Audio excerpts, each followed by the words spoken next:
cette aventure depuis déjà depuis pratiquement mars 2020, hein, mars ou avril, ou un peu quelques mois plus tard. Oui, Mais bon, l'essentiel, c'est que tu étais oui, là. voilà. Et je te remercie encore une fois pour ta générosité, parce que ce n'est pas la première ni la deuxième, je pense que c'est la quatrième ou la cinquième fois que tu interviens chez nous. Et c'est un honneur pour nous de t'accueillir pour la reprise, pour la rentrée du Cercle des Diamants après la pause estivale. Et voilà, donc on est content de te recevoir parmi nous. Et puis pour participer avec toi à cette thématique. Donc, je rappelle aux personnes qui sont présentes que tu es coach énergéticienne. Voilà, je vais y arriver.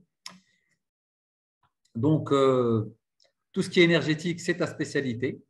Et quelque part, ben, en restant en phase par rapport à ta spécialité, ben, la thématique de ce soir est une thématique qui est très interpellante.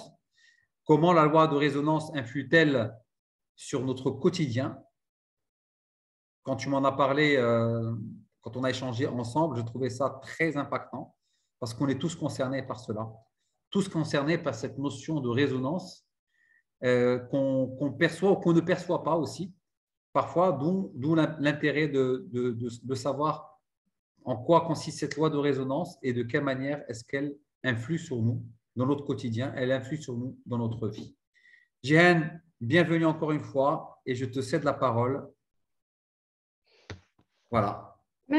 Merci Souleymane, merci vraiment à toute l'équipe des Diamants, merci à toutes les personnes qui assistent à cette conférence. C'est toujours un plaisir pour moi d'animer une conférence justement dans le cercle. Et comme tu as dit, ce ne sera pas la dernière. Donc voilà, Inch'Allah, il y en aura sûrement d'autres. À chaque fois avec une thématique différente. Et c'est vrai que cette fois-ci, c'est plutôt celle de la loi de la résonance qui m'a beaucoup parlé cette fois-ci, parce qu'elle a beaucoup impacté ma vie ces dernières années ou ces derniers temps également. Et je me suis dit, tiens, vu que comme ça me parle à moi sûrement, ça va parler à beaucoup d'autres personnes en même temps. Donc, j'ai accumulé beaucoup de matériel et beaucoup d'informations et je me suis dit, tiens, que partager ces informations-là pouvait très bien aider d'autres personnes un peu à faire en sorte que cette loi de la résonance agisse aussi pour eux et pour comprendre aussi parfois pourquoi est-ce que certaines choses ne se réalisent pas finalement dans la vie des personnes, pourquoi la vie de certaines personnes prend une certaine tournure plutôt qu'une autre. Et c'est vrai que c'est pas du tout le genre de choses qu'on va nous apprendre à l'école. C'est pas le genre de choses qu'on va nous apprendre en entreprise. C'est plutôt les choses qu'on va découvrir finalement à un certain âge, après avoir vécu certaines difficultés, certaines situations. On va se dire, tiens, c'est quand même bizarre finalement que ma vie en soit à ce niveau-là, alors que j'ai fait tant d'efforts. Ou c'est quand même bizarre que, il y a certaines choses qui finalement arrivent dans ma vie, alors que ça pourrait se passer très bien d'une autre façon. Et finalement, c'est de cette façon-là que ça se passe. Et en comprenant finalement ces lois de l'univers et comment est-ce qu'elles interagissent avec nous, qu'on peut également accepter ce qu'on vit, qu'on peut également mieux vivre avec et qu'on peut également peut-être agir également sur certaines choses et certains comportements que nous subissons ou certains comportements que nous avons pour pouvoir utiliser cette loi de la résonance à notre service plutôt qu'en notre défaveur. Donc, à cela, ce que je vais faire, c'est que je vais partager avec vous justement une présentation. On va voir déjà si j'arrive à partager avec vous mon écran. Petite présentation de ma part, le temps que j'ouvre justement le PowerPoint. Je suis Jeanne Laraichi, je suis coach depuis une dizaine d'années. Je suis coach depuis 2010 et puis énergéticienne depuis environ 2018. Et je suis quelqu'un qui est très passionné par l'apprentissage de beaucoup de techniques et beaucoup d'outils. Et je trouve que utiliser beaucoup d'outils différents fait vraiment la différence pour animer des conférences de qualité qui utilisent plusieurs concepts différents, finalement au service de l'humain et au service de notre développement personnel. Donc, pour cela, en fait, la première des choses que j'aimerais peut-être expliquer en lien avec la loi de la résonance, c'est que nous sommes, je ne sais pas, est-ce que vous arrivez à voir mon écran déjà? Oui, des choses. oui, parfaitement. Très bien. Donc, on va faire en sorte peut-être juste que mon écran soit plus petit, comme ça vous facilite un peu les tâches. Très bien. Donc, alors, du coup, en fait, la loi de la résonance, c'est quoi? La loi de la résonance, ça veut dire que nous sommes tous des personnes qui ont des vibrations propres et nous résonnons les uns avec les autres. C'est-à-dire qu'il y a un matching énergétique qui se fait où il y en a un qui est comme ça et l'autre qui est comme ça. Et puis, ils se réunissent ensemble pour une raison X ou Y et pour une durée X et Y. Donc, pour dire cela, déjà, on va commencer par qu'est-ce que c'est qu'une vibration propre. Chacun d'entre nous, il a un corps énergétique, pas que le corps physique. Donc, alors ici, en fait, vous pouvez voir sur mon écran comment est-ce qu'il se compose finalement un corps énergétique. C'est pour expliquer finalement que chacun d'entre nous a une vibration propre. Donc, nous avons un corps. Donc, dans ce corps, nous avons des chakras, ce sont des roues. Est-ce que tu arrives à... Est-ce que tu peux juste le mettre en mode diapo, s'il te plaît, parce que c'est pas... Ok, mais alors comment... Parce que j'ai mis le nouveau partage. Hein. Oui, oui, mais sur ton écran, en bas à droite, tu as une icône Oui. diapositive pour qu'on puisse voir l'image. Ah oui, pardon. Oui, pardon. Désolée. Oui, j'ai compris maintenant. C'est bon, là maintenant, je pense que c'est mieux, n'est-ce pas? Voilà, c'est parfait. Je vais juste Merci. enlever ça. Donc, je pense que là, ça va, on y arrive. Yes. Donc, du coup, concrètement, on va dire que, comme je disais, en fait, chacun d'entre nous a une vibration propre qui dépend de ses pensées et de ses émotions. Donc, nous, en fait, nous avons un corps énergétique, un corps physique. Ce corps physique est enveloppé dans un corps énergétique. C'est comme, en fait, les petites poupées russes, donc les petites enveloppes les unes à l'intérieur des autres, où nous avons des roues énergétiques qui circulent dans chacun de nos centres énergétiques qui se trouvent au niveau du pubis, au niveau du plexus solaire, au niveau du cœur, etc. Et puis, qui nous donnent de l'énergie. Et puis, donc, ce corps physique et ce corps énergétique sont enveloppés de plusieurs corps. Premièrement, un corps éthérique, c'est-à-dire c'est un corps qui est très, très proche de notre corps physique. Et après, c'est le corps des émotions. Donc, après le corps des émotions, nous avons également le corps des pensées. Après cela, nous avons également, ce sont des corps qui sont, ce sont des corps non mortels, ce sont des corps qui restent au-delà de la mort. Mais ce qui nous intéresse particulièrement ici, c'est plutôt le corps émotionnel et le corps des pensées. Alors, comme je disais, chacun d'entre nous a une vibration propre. Cette vibration propre dépend de nos pensées et de nos émotions. Donc, tout dépend des émotions qu'on a. Ces émotions-là vont influer au niveau de nos pensées et au niveau des émotions. Et donc, forcément, qu'est-ce qui va se passer? Ça va nous donner certaines vibrations propres. Cette vibration propre va concerner les problèmes qu'on va vivre, les situations, les points positifs que nous allons vivre. Alors, tout dépend en fait de ces pensées et émotions. Comment est-ce que nous les percevons? Comment est-ce que nous les vivons? Et à partir de cela, nous dégageons une vibration à d'autres personnes qui vont interagir avec nous. Alors, comme je disais, nous sommes dans un univers et dans un corps qui est toute vibration. Et je voudrais quand même rappeler que notre corps physique, il est constitué de 99% de vide. Donc, il n'y a que de la vibration finalement qui dirige les choses. Alors, l'on peut dire également que nous sommes dirigés énormément par tout ce qui est son. Donc, chaque vibration crée un son et donc ça rentre en résonance les uns avec les autres. Et c'est la raison finalement d'un petit exemple qui montre comment est-ce que juste deux sons différents vont résonner les uns avec les autres. Et c'est pour faire un parallèle plus tard avec les émotions et les pensées qui vont réagir et résonner les uns avec les autres. Donc, on peut dire que, on va prendre par exemple deux guitares ou deux pianos qui vont être accordés à l'identique. Alors, quand on fait vibrer une corde, par exemple n'importe quelle note, c'est une autre corde d'une autre guitare va se mettre à vibrer également par effet de résonance sans qu'elle soit touchée. Donc, ce sont deux fréquences qui sont similaires, qui ont la même longueur d'onde, qui vont entrer en relation, en mouvement, en résonance quand l'une vibre avec l'autre. Donc là, pour faire un point justement sur le fait que, vu que rien qu'une guitare, qui est quand même un objet inanimé, elle vibre avec une autre guitare, c'est exactement la même chose avec l'être humain et avec les pensées et les émotions. Alors maintenant, je voudrais vous montrer également cet aspect-là. Ici, je ne sais pas si vous arrivez à bien voir tout, mais j'essaie de bien vous le montrer. Est-ce que vous arrivez à bien voir? Yes. Très bien. Donc alors, on peut dire que chaque chose vibre. Et là, comme vous pouvez voir tout en bas, on a également des taux de vibration. Donc, on peut dire que 15, 10, ce sont des vibrations qui sont très négatives. Et de -10 à -15, ça veut dire que bon, voilà, quoi, c'est un peu refroidi.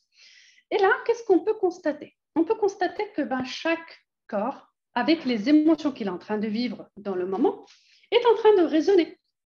Donc, regardez, ce n'est pas du tout la même photo en lien avec la colère que la fierté, que la honte, que la jalousie, que la surprise. Donc, on voit bien, par exemple, que la fréquence, la résonance à laquelle se joue la colère, elle est beaucoup plus forte et elle peut impacter énormément également la santé de la personne. On peut également voir, par exemple, pour la joie, comment est-ce qu'elle est cette fréquence-là. Donc, tout ça pour dire que nous résonnons les uns avec les autres en lien avec les émotions que nous vivons et que chaque chose finalement est cartographiée. Si on devait prendre par exemple le fait que quelqu'un va prendre en photo, ce corps énergétique d'une personne qui est en colère, cartographiquement, énergétiquement, ça dégage une certaine chaleur et une certaine fréquence qui est là. Donc peut-être que nous, en tant qu'êtres humains, avec nos yeux qui ne voient pas, on n'arrive pas à voir ça, mais énergétiquement, cela est visible. Très bien. Donc, alors maintenant, comme je disais tout à l'heure, et je vous l'ai bien expliqué, on a un corps physique qui est dans un corps émotionnel qui lui-même est dans le corps mental. Donc, on peut dire que, imaginons, j'ai des pensées positives, ça va influer positivement au niveau de mon corps émotionnel. Regardez, ça va me créer de la joie et ça va influer après sur mon corps physique. Maintenant, prenons le sens inverse, encore une fois pour parler de résonance. Alors, qu'est-ce qu'on voit? Imaginons, on a une personne qui, elle ne va pas bien, donc elle a des pensées négatives, donc ça influe au niveau de son corps émotionnel, donc ça dégage des pensées négatives qui agissent, regardez au niveau, vous voyez bien des petits cercles, des petits ronds à l'intérieur de chaque personne, de chaque personnage, vous les voyez là. Ça fait tourner en fait les roues dans un certain sens, qui sont des roues qui dirigent un peu nos émotions. Et avec cela, ça influe également au niveau de notre corps physique. Alors, après cela, qu'est-ce qu'on a? Alors, nous avons également le fait que nous sommes constitués d'une fréquence. Comme je disais, le fait que plus la fréquence elle est haute, et mieux cela est. Plus la fréquence elle est basse, et moins cela est. Et pour cela, je vais l'expliquer autrement. Comme je disais, chacun d'entre nous a une signature qui est liée à toutes les émotions et toutes les pensées auxquelles elle n'arrête pas d'avoir. C'est-à-dire que si la personne, elle n'arrête pas d'avoir des pensées de dépression, des émotions en lien avec la dépression, qu'est-ce qui va se passer? Ça va être ça, cette signature qu'elle va avoir fréquentielle. Et tant qu'elle ne change pas ça, elle va attirer des situations qui sont similaires. Donc, c'est ça qui est important, finalement, à savoir. Alors, comme je disais, chacun d'entre nous, il émet et il reçoit. Alors, nous émettons une fréquence et nous allons recevoir une autre fréquence, ou la même. Alors, ça peut être vraiment, je peux émettre des pensées négatives et je peux émettre des émotions qui sont négatives. Alors, pour cela, je vais donner des exemples qui sont très intéressants, qui font partie vraiment de votre quotidien à vous. Alors, ce quotidien, en quoi est-ce qu'il est constitué? Et ça, j'aimerais bien peut-être éventuellement une mini-participation un peu des personnes. Après avoir donné peut-être les exemples, peut-être que certaines personnes vont se reconnaître. Alors, justement, comme je disais que le semblable attire toujours le semblable. Alors, imaginons par exemple toute une famille ou tous des amis. Alors, ils vont traverser plus ou moins les mêmes situations, les mêmes problèmes. Vous allez avoir la même famille. Ils vont tous traverser parfois des situations où ils vivent tous en fait des situations d'abus. Il y a quelqu'un qui va il y en a un des deux, il y en a un parmi eux, il va être abusé au travail. L'autre, il va être abusé dans la vie personnelle. L'autre, c'est lui qui va abuser. Mais leur point commun entre eux va être l'abus. On peut également penser que des personnes, des amis, des gens de la même famille vont vivre la même situation, ils vont se retrouver tous en situation, par exemple, de solitude. Il y en a une, par exemple, il y en a un, sa femme, elle voyage tout le temps. Vous risquez d'avoir, par exemple, à ce moment-là, une personne, tous ses enfants sont partis. Vous risquez d'avoir une personne, peut-être que elle est avec des personnes dans son entourage, mais elle se sent seule à la maison alors qu'elle est vraiment entourée. Physiquement, elle est vraiment entourée. Donc, tout cela pour dire que nous sommes tous des personnes qui nous réunissons en fonction d'une certaine fréquence, en fonction d'une certaine situation émotionnelle et de pensée, qui font qu'à un certain moment, nous nous regroupons pour apprendre les uns avec les autres. Et ça va être justement une thématique que je vais aborder un peu plus loin. Alors, on peut dire également que, par exemple, les personnes vont se réunir autour du fait qu'ils vont avoir plus ou moins les mêmes caractères. La personne va être, par exemple, des personnes qui vont être des codépendantes, c'est-à-dire qu'ils ont besoin que ce soit l'autre personne qui ait besoin d'eux, ou elles vont être dépendantes d'autres personnes. Une personne, par exemple, va être dépendante à la drogue, une autre va être dépendante. Et dans la même famille, on va retrouver une personne qui va être dépendante émotionnellement de son conjoint ou de ses enfants. Il y en a une qui va être dépendante, par exemple, à la boisson ou à la drogue. Mais leur point commun, finalement, c'est qu'ils ont tous à apprendre quelque chose autour de la dépendance. Donc, tout cela pour dire que, comme je disais, nous émettons tous des fréquences et ces fréquences, finalement, quand elles sont similaires, finalement, vont plus se regrouper qu'autre chose. Alors, cela explique parfois comment est-ce que ça vous est déjà arrivé, et ça, j'aimerais bien peut-être poser une question et que les uns et les autres ouvrent peut-être leur micro, ça pourrait être une interaction sympathique. Est-ce que ça vous est déjà arrivé de vouloir appeler quelqu'un, mais vous n'arrivez pas? Parce que, et après, vous sentez que, par exemple, la personne était déprimée et vous étiez très, très bien. Et donc, finalement, vous n'étiez pas sur la même fréquence. Et donc, vous n'arriviez même pas à vous rapprocher de cette personne. Vous êtes dans le même bureau, sauf que vous n'arrivez pas à vous approcher d'une autre personne.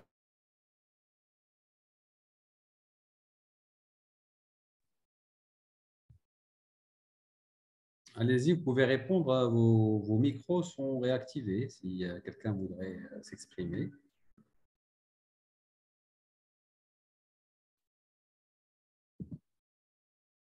Alors, il y a des oui. Il y a des oui.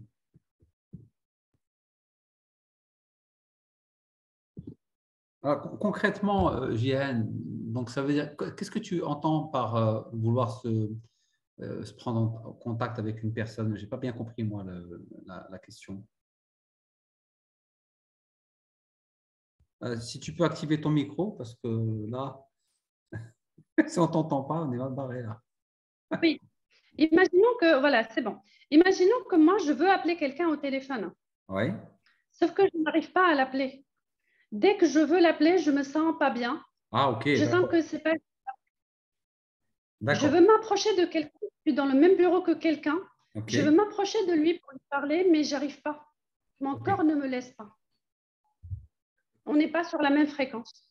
Alors, ton corps ne te laisse pas parce qu'il y a eu un précédent entre vous ou c'est juste une question de fréquence où voilà, la personne, depuis le premier C'est jour. juste une question de fréquence. Je le sens. Je ne sens pas de l'appeler maintenant. Je veux parler avec cette personne, mais je me dis, tiens, je vais lui parler après. Je Ouais. ne sens pas que si je l'appelle maintenant ou si je lui parle maintenant, alors que je ne sais même pas comment était sa journée. Mais je sais que ce n'est pas juste de l'appeler maintenant. Parce que je sens qu'on n'est pas sur la même fréquence. Ok. Ok. Est-ce que ça t'est déjà arrivé, Suleiman? Oui. Mais l'appeler pourquoi déjà? Pour X raisons. Ok. Oui, c'est vrai. Appeler quelqu'un pour prendre de ses nouvelles. Juste Ouais, appeler quelqu'un pour prendre de ses nouvelles. Et d'un coup, on sent que ouais, c'est pas. ouais, ouais. Au boulot, oui, effectivement. On n'arrive pas à se rapprocher de quelqu'un, on n'arrive pas à se rapprocher de certaines personnes à ce moment-là X, Mais parce qu'on parce n'est qu'on n'est peut-être pas pas, forcément. on n'est pas peut-être pas forcément sur la même fréquence. Hein. Je pense que enfin, moi, je le ressens de cette façon-là. C'est-à-dire que lorsque la personne en face, d'après ma perception, parce que c'est encore une question de perception, manque d'authenticité. Voilà, si tu veux, il y a un blocage qui s'installe quant à la communication avec cette personne-là. Est-ce que c'est du fait Exact. qu'on ne partage pas les mêmes valeurs ou peut-être qu'il n'y a pas une relation de confiance où cette personne n'a pas, d'après là aussi ma perception, n'a pas mis en place un terrain favorable pour qu'il y ait une communication fluide avec elle. Alors justement, je vais donner un autre exemple encore plus concret. Imaginons que une personne elle a plusieurs amis différents. Mhm. Aujourd'hui, par exemple, elle a envie de sortir. elle va appeler certains et elle ne va pas en appeler d'autres. Pourquoi? Bah, je pense que c'est pour une question. S'il y a quelqu'un qui veut s'exprimer, il s'exprime parce que je n'ai pas envie de m'accaparer la parole aussi, hein. Ce serait bien que d'autres Ben, personnes on fait parlent. intervenir quelqu'un. Hmm. Oh, je sais pas. Ben, si quelqu'un veut parler, activez le micro. Si quelqu'un veut parler, il active son micro. C'est maintenant ou jamais, les chers diamants. C'est maintenant ou jamais. Hein. Est-ce que vous arrivez à activer votre micro déjà ou pas? Juste par, euh, par acquis de conscience, hein, pour m'assurer que je ne vous ai pas bloqué. Involontairement, bien sûr.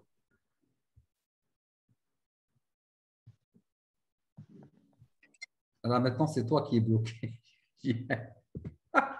Non, mais c'est pas grave, hein. De toute façon, moi, je sais le débloquer, ça prend 1 minute, hein. Ben voilà, Donc, du coup, donc toi, si tu arrives à le débloquer, c'est que les autres peuvent le Est-ce que débloquer. moi, je peux parler? Ben voilà, ah, bah voilà, enfin, bien sûr. enfin, tout ce que vous direz sera retenu contre vous. Hein. Prenez un avocat. Non, non, non, je n'ai pas besoin, alhamdoulilah. Pas besoin. Moi, je trouve qu'il faut avoir une affinité potentielle, comment dirais-je? Il faut sentir la personne. Il faut la sentir pour pouvoir être bien avec elle. Que ce soit une amie ou quelqu'un de même de la famille. Et comme il a dit Bon, M. Souleyman, il faut être sincère. Je partage tout ce que vous venez de dire. En fait, moi, ma question est la suivante et j'aimerais bien voir un peu si vous avez un exemple concret par rapport à ça. Imaginons, aujourd'hui, vous ne vous sentez pas bien et vous avez envie d'appeler des amis pour vous confier à eux. Il y aura certaines amies auxquelles vous allez sentir que vous allez pouvoir les appeler. Oui, oui, bien sûr. Bien sûr. Bien sûr. Ça, je pense que tout. Je suis mieux avec une que pas avec l'autre. C'est normal. Et je vais rajouter un degré de difficulté en lien avec ça. Même celle avec laquelle vous sentez des fois que vous êtes à l'aise, c'est la meilleure généralement qui va vous écouter. Parfois, vous pouvez sentir que vous n'avez pas à l'appeler à ce moment-là. Est-ce que ça vous arrive justement? Oui, ça m'est arrivé plusieurs fois. Des fois, même le son de sa voix, je peux l'appeler. Et elle parle pas très bien avec moi. Elle est pas, je sais pas. À ce moment-là, elle est très occupée. Je la sens dans sa voix. Je sens que je l'ai dérangée. C'est exactement de cela dont je parle quand je parle de fréquence. C'est-à-dire que chacun d'entre nous est dans une certaine fréquence.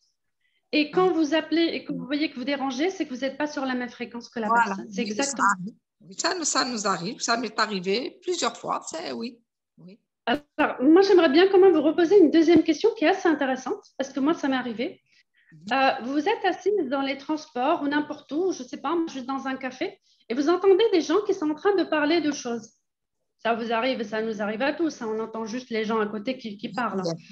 Et est-ce que ça vous est déjà arrivé que la personne traite de certains problèmes que vous avez à ce moment-là ou d'une thématique qui vous concerne indirectement et que ça vous apporte une réponse à vous-même ou que d'un coup, ça résonne avec ce que vous êtes en train de vivre? Ça m'est déjà arrivé, oui. Franchement. Donnez des détails, ça pourrait être intéressant, juste en mode rapide, peut-être juste un contexte, comme ça, peut-être ça peut mieux parler aussi. Que ce soit des problèmes familiaux, que ce soit problème avec les enfants, sur leur plan de travail, comment ils vont faire leurs études. Chacun, c'était un problème. Et il y avait des gens qui discutaient pour l'inscription des enfants en Europe et tout. Et je suis même rentrée avec eux dans la discussion. Et voilà, c'est ça la résonance.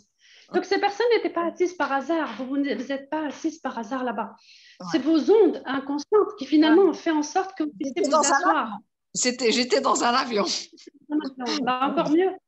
Je suis restée 2h30 en train de discuter avec eux pour aller à Paris. Vous voyez, finalement, ça vous a apporté quelque chose, n'est-ce pas? Oui, c'était surtout c'était sur les enfants, sur les problèmes, que ce soit problème familial, chacun donnait son avis. Ça arrive, moi je trouve que c'est très sympa. Voilà, ça reprend exactement ce que je voulais dire. Ça rejoint exactement ça. C'est que nous sommes en fait des ondes Et finalement, en lien avec les gens qui ont plus ou moins les mêmes ondes que nous, on va intuitivement… Pas avec tout le monde, par contre. Il y a des gens que je ne pourrais pas leur parler facilement. Et il y a d'autres que je pourrais leur parler facilement. C'est exactement ce dont je viens de parler, justement. C'est que peut-être que ces personnes-là, à ce moment-là, vous ne pouvez pas leur parler facilement, mais peut-être qu'à d'autres moments, au moment où eux, leur fréquence et leur vibration changent, peut-être que vous pourrez leur parler facilement. Qu'est-ce que vous pensez de ça? Oui, moi je trouve que c'est très probable et ce que je l'ai vécu. Je l'ai Vous pouvez vécu. nous donner un exemple? Ça peut peut-être parler mieux aux gens avec des exemples parfois. De quoi? Excusez-moi, c'est quoi? La vibration? De là, oui, enfin le fait que la personne avec laquelle vous avez communiqué, c'était… Comment j'ai communiqué en fait compte, c'est quand là, cette personne-là me regarde droit dans les yeux et quand elle me parle ou là quand elle parle avec quelqu'un, en même temps, c'est le regard. Moi, je l'affirme avec le regard. Pour moi, le regard, c'est l'âme de l'être humain. Très bien. Alors, merci beaucoup en tout cas. Je vous en prie. D'accord. Merci beaucoup. Et je vous remercie. Vous êtes adorable. Merci énormément à vous. Donc, alors, je vais justement continuer sur ça. Oui. Bien, si tu permets, s'il te plaît. Oui, bien sûr.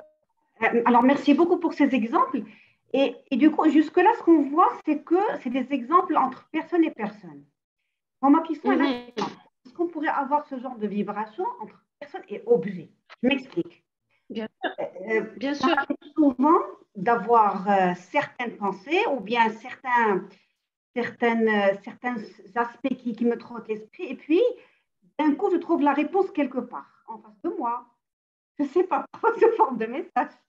Parfois, un objet qui me parle ou bien qui m'inspire autre chose. Et ce sont des réponses à pas mal de choses, ou c'est des compléments à pas mal de pensées que j'avais déjà à l'esprit. Est-ce que ça aussi, ça fait partie de l'ordre des vibrations? Et là, on ne parle pas de personne. Bien sûr. En fait, vos pensées, alors je vais revenir à la slide d'avant. Je vais revenir à la slide d'avant. Alors, en fait, nos pensées, elles émettent. D'accord? Donc, quand vous avez, vos corps, vos émotions et vos pensées, vous émettez vers l'extérieur. Donc, l'extérieur est un champ informationnel. Et donc, ce champ d'information, il interagit également avec vous. Et donc, il va vous apporter également parfois des réponses à ce que vous allez vivre. Donc, vous risquez d'avoir effectivement les réponses à ce que vous vouliez. Et ça joue aussi avec la loi de l'attraction. C'est-à-dire que je suis en train de penser à quelque chose et d'un coup, effectivement, à travers cet objet-là, ça va me donner une réponse par rapport à ce que moi, je suis en train de vivre. Parce que cet objet va interagir avec mon questionnement, avec ma pensée, avec mon émotion. Donc oui, ça répond à ça. Même les objets interagissent avec nous. Ok. Bon à savoir. Merci en tout cas, merci vraiment de cette question parce qu'elle est très intéressante. Et moi, ce que je voudrais, c'est juste revenir un tout petit peu, puisqu'on parlait de la partie de les gens, les personnes et tout ça. En fait, moi, ça m'est arrivé vraiment récemment et ça m'a vraiment étonnée. C'est la raison pour laquelle je me suis dit, oh, tiens, je vais aller faire cet atelier, cette conférence sur cette thématique. Parce que comme vous le savez, je suis coach et donc je coachais en fait des personnes sur des thématiques X et je me retrouvais en train de vivre la même thématique juste à ce moment-là avec ma famille. La même chose. Et c'était des coachés sur des thématiques totalement différentes les unes des autres. Et pourtant, dans les jours qui suivaient, ou dans le moment même, ça résonnait vraiment avec mes thématiques personnelles. Et parfois, ça répondait à mes thématiques personnelles ou ça me donnait une nouvelle technique que intuitivement, d'un coup, je récupérais et puis j'allais utiliser dans ma vie personnelle. Donc, cela se passe également dans la vie professionnelle. Et ça m'est déjà arrivé également récemment dans ma vie professionnelle, où d'un coup, je vois une situation qui arrive et je me dis, ça, je l'ai déjà vécu dans mon enfance et c'est un trauma qui n'a pas été réglé. Et ça, je vais avoir l'opportunité d'en parler tout à l'heure. Donc, tout ça pour dire que nous résonnons les uns avec les autres, mais les autres sont aussi le reflet de situations qu'on a vécues dans le passé et qui n'ont pas encore été réglés par nous et qui sont là pour nous faire révéler que nous avons à pardonner à certaines personnes, pardonner certaines situations ou pardonner à nos versions antérieures ou nous pardonner de certains comportements passés. Ça, je vais avoir l'opportunité d'en parler tout à l'heure. Mais est-ce que ça vous parle, ce que je viens de dire? C'est juste cet aspect-là. Complètement, oui. Est-ce qu'il y en a certains qui veulent peut-être donner un exemple? En fait, c'est comme une espèce de projection, sauf que c'est dans le passé, que ce soit dans le futur. Exactement, oui. Totalement. En fait, je donne par exemple un exemple concret. Imaginons que nous, on attire des personnes qui vont être nos amis et qui vont vivre des situations avec nous. Nous pouvons avoir un conflit avec cet ami. Ce conflit-là, en résonance, est en lien avec un trauma de notre enfance que nous n'avons pas réglé. Donc, on pense que ce conflit est au présent, sauf que c'est juste une répétition d'une fréquence du passé qui n'a pas été guérie.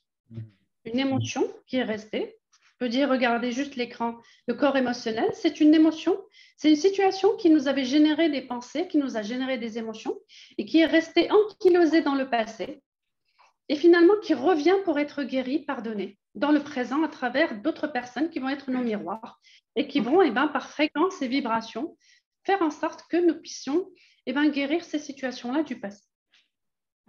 Et je vais en parler justement. Est-ce que ça serait en relation avec les 5 blessures dont parle Lise Bourbeau? Les 5 blessures reprennent des situations que nous avons vécues. Ça parle des 5 blessures, mais ça parle surtout de blessures concrètement. Vraiment, ce sont des blessures, oui, ça peut être, c'est les blessures de rejet, d'humiliation, tout, mais c'est vraiment quelque chose qui est très ciblé à un problème particulier. C'est-à-dire que j'ai été humiliée par telle personne, par une femme. J'ai été humiliée par mes sœurs. D'un coup, en grandissant, je suis en train d'attirer une fréquence de mon chef qui va m'humilier. Je donne un exemple. Je suis née le premier, et puis après, quand mon frère ou ma sœur sont venus au monde, je me suis sentie, en tant que bébé inconsciemment, je me suis sentie qu'on me prenait ma place. Donc, pour moi, on m'a pris ma place. Donc, j'avais la jalousie, j'avais tout ce qui allait avec. Et puis, j'étais tout le temps, moi, mes besoins, ils étaient mis en deuxième plan. Qu'est-ce qui va se passer? Qu'est-ce qui risque de se passer? Peut-être que ça peut résonner avec certains d'entre vous. Dans ma vie professionnelle, on va prendre quelqu'un d'autre, quelqu'un qui vient d'arriver bien après moi dans l'entreprise, et on va le placer lui en premier. Ça va être lui le chef sur moi.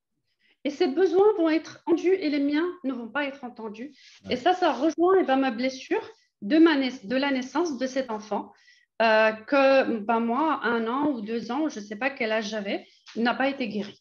Est-ce que ça parle? Est-ce que ça parle à certains d'entre vous éventuellement? Parce que j'ai déjà eu un coaching qui traitait justement de ces thématiques-là. Complètement. Ça, c'est très concret. Donc, en fait, finalement, ces fréquences de situations que nous vivons en positif et en négatif sont là également pour nous faire vivre des choses positives et nous faire vivre des choses négatives. Je donne juste un autre exemple. Une personne, par exemple, qui va traverser… ça, c'est déjà arrivé dans la réalité. C'est une personne qui se retrouve à faire en fait une croisière. Elle fait une croisière avec son époux. Et qu'est-ce qui se passe? Dans cette croisière, elle ne se sent pas trop bien. Sauf que à un certain moment, elle commence à se poser des questions. Comment ça se fait? C'est un endroit merveilleux, ça va. Normalement, je suis censée être bien, moi. Mais finalement, quand elle creuse, elle se rend compte que, on lui raconte qu'il y a eu une migration via une croisière, donc un bateau, de ses ancêtres il y a longtemps, qui s'était mal déroulé. Donc, elle avait récupéré un peu inconsciemment les blessures d'un de ses ancêtres qui avait très, très mal vécu ce voyage, quoi, c'était être arraché finalement à son environnement et devoir aller ailleurs. Et quand elle a compris ça, elle a réinsisté finalement pour cette fois-ci le vivre positivement. Elle a demandé à son conjoint à refaire encore une croisière pour le vivre positivement. Donc, nous sommes fréquences, nous pouvons vivre certaines situations et nous pouvons les ressentir en positif ou en négatif. Et c'est aussi en lien avec des histoires de nos ancêtres qui ont été bien vécues ou mal vécues. Et ça, je vais en parler un peu plus tard. Est-ce que jusque-là, ça va? Oui. Très bien. Très bien. Alors, moi, je vais donner un autre exemple qui est assez intéressant. Tu me diras, hein, parce que tu sais très bien comment je suis moi et le temps, hein, Souleymane. Hein. Oui. Ok. Alors, ouais. Tu peux y aller, vas-y. Ok, merci. Donc, en fait, alors, je vais expliquer un tout petit peu comment est-ce que ça fonctionne, cette histoire de fréquence. Donc, alors, quand on est dans la honte, qui est une fréquence qui est très, très basse, vous pouvez voir, hein, c'est dans l'écran hein, qui est projeté. Vous voyez, les émotions qui se trouvent vers le bas, ce sont des émotions qui sont basses. La honte, après, on monte en culpabilité, en douleur, etc. Et on va jusqu'à la joie, la paix intérieure et l'illumination. Alors, imaginez, et ça, c'est déjà arrivé, et franchement, j'étais à Casa une fois, et on est assise dans un café, et je vois une dame qui fait une queue de poisson à une autre, enfin une voiture qui fait une queue de poisson à une autre voiture. Et donc la dame commence à insulter l'autre dame. Et bien évidemment, bon, elle s'insulte, elle sort de la voiture, blablabla. Après, elle part. Et j'ai dit à la personne qui était à côté de moi, je dis, ouais, je ne serais pas étonnée que cette personne attire à elle d'autres personnes qui vont être encore plus en colère qu'elle quand elle va arriver à son travail ou même dans le chemin du travail. Donc le fait que, finalement, son matinée est commencée par de la colère et par des reproches, va faire en sorte que cette fréquence va attirer à elle une autre fréquence de personnes qui vont être similaires. C'est comme l'histoire des notes de musique qu'on avait vues tout à l'heure. Donc, elle va attirer exactement des personnes qui vont être en colère contre eux-mêmes ou contre elles et qui vont finalement faire en sorte qu'à la fin de la journée, sa colère va être multipliée par 10. Mais sauf que jusque-là, elle n'est même pas au courant qu'elle a un impact sur ses émotions en fin de journée. Du coup, vu que, comme je disais, nous avons une signature fréquentielle, si cette personne justement choisit de prendre les choses moins à cœur avec cette personne qui lui a fait la queue de poisson, d'être plus dans la compassion, prendre de la distance avec, etc., ne pas le prendre personnellement, cela va avoir un impact sur toutes les personnes qu'elle va rencontrer plus tard, qui vont matcher plus avec la paix et le calme qu'avec la colère, puisqu'elle va générer une autre signature fréquentielle. Ouais. Et donc, finalement, elle va rencontrer des personnes qui vont plus l'aider que des personnes qui vont la mettre en colère. Mais là, donc, c'est comme ça qu'on a un impact. Oui. Jeanne, dans ce cas, la personne qui arrive au boulot en colère, donc tu dis qu'elle va attirer vers elle des personnes qui ont la même fréquence, donc des personnes qui ne sont pas levées du bon pied. Voilà. Est-ce que, à ton avis, c'est plutôt pas elle qui va, du fait de sa mauvaise humeur, elle va impacter sa mauvaise humeur sur l'ambiance générale dans son travail? Et donc, les personnes qui n'étaient pas forcément de mauvaise humeur le deviendront parce que l'autre, d'après ses réactions, ils vont se mettre aussi dans la défensive. Ça va être les deux, bien sûr. Pardon? Ça va être les deux. Ça va être les deux. Ça va être les deux. Elle va avoir la peine double. Hein. Ça va être les deux cas. Pourquoi je parlais de ça? Bien évidemment qu'en ayant, elle, le comportement colère, elle va attirer des personnes qui vont être encore plus en colère et ça va encore plus dupliquer. Mais comme l'histoire de ce que j'ai dit tout à l'heure, les notes, là, la note et l'autre note, même si elle arrive au travail, qu'est-ce qu'elle va attirer avant même qu'elle aille parler aux gens? Elle va avoir quelqu'un qui va lui dire « Non, mais ça ne marche pas. Ça, ce truc-là, il ne marche pas. Ça, ce fichier, il ne marche pas. Personne ne l'a fait. » Voilà. Elle va attirer justement une personne qui va arriver dès le départ en colère. Elle laisse pas. Exactement. Elle laisse pas. Ça, c'est avant, ça, c'est vraiment avant qu'elle montre la colère qu'elle a. C'est pour ça que notre signature fréquentielle, elle est vraiment importante. C'est vraiment un vrai travail sur soi qu'on fait les uns et les autres pour ne pas attirer justement des expériences qui vont nous pousser vers le bas, mais plutôt Ouais. des expériences qui vont nous pousser vers le haut. Maintenant, ce qu'on veut savoir, c'est comment faire pour attirer plutôt être vers le haut plutôt que vers le bas. Exactement. Mais avant d'arriver là, je voudrais vraiment, je veux voir exactement si j'ai quelque chose, parce que je voulais vraiment vous aborder des thématiques que très peu de gens vont vous aborder. Ça va être plutôt ça le secret finalement de la conférence. Mais juste avant ça, je voudrais juste vous dire. Alors, en fait, le fait qu'il y a, c'est que la loi de la résonance, c'est une loi aussi qui va faire en sorte que, on va attirer des situations. Et du fait qu'on va attirer des situations, ça va être une loi d'attraction. Donc, on va attirer, comme je viens de dire, des personnes qui sont similaires. Mais on va attirer également la loi de cause à effet. Du fait que nous, on a jugé une autre personne, du fait que nous, on s'est mis en colère contre une autre personne, l'univers, puisque c'est une question de cause à effet, va faire en sorte que par ricochet, nous allons avoir d'autres personnes qui vont venir s'énerver sur nous de la même manière, avec les mêmes causes inconscientes ou énervement ou involontaire envers d'autres personnes et on se défoule sur cette personne-là parce qu'elle est en face, etc. Peu importe les causes. Mais finalement, on va subir ce que nous avons fait un autre jour. Pourquoi? Pour nous apprendre à être dans la compassion et à être dans l'écoute et dans le pardon. C'est ça finalement la grâce divine qui fait en sorte que, à un certain moment, ce concept, on le récolte. D'où l'importance finalement de pouvoir se dire, OK, cette personne m'a créé une situation. Est-ce que moi, je n'ai pas déjà fait la même chose à d'autres personnes et je ne me suis pas pardonnée ou je n'ai pas pardonné à l'autre? Et c'est la raison pour laquelle je suis en train de vivre cette situation-là pour pouvoir être moi-même dans la compassion de moi-même et dans la compassion avec l'autre. Je ne sais pas si ça résonne avec certains d'entre vous. Excusez-moi, là, je vais intervenir. Là. Est-ce que vous voulez faire un rapprochement justement dans ces situations par rapport au karma positif, négatif et neutre? Justement, c'est par rapport à ça, c'est-à-dire que la loi de cause à effet, c'est-à-dire qu'on soit responsable justement des conséquences de nos actes, que ce soit dans le positif ou dans le négatif. C'est cela. En fait, oui, la loi, oui, effectivement, on récolte les choses en positif mais en négatif, mais chaque chose négative a son positif et chaque chose positive a son négatif. Ça ne se résume pas forcément en... C'est plus dans un sens d'apprentissage. Quand vous avez abordé justement qu'on récolte les conséquences de nos actes, c'est le karma, en fait. Quand on fait... Oui, c'est le karma, on parle de ça. Voilà.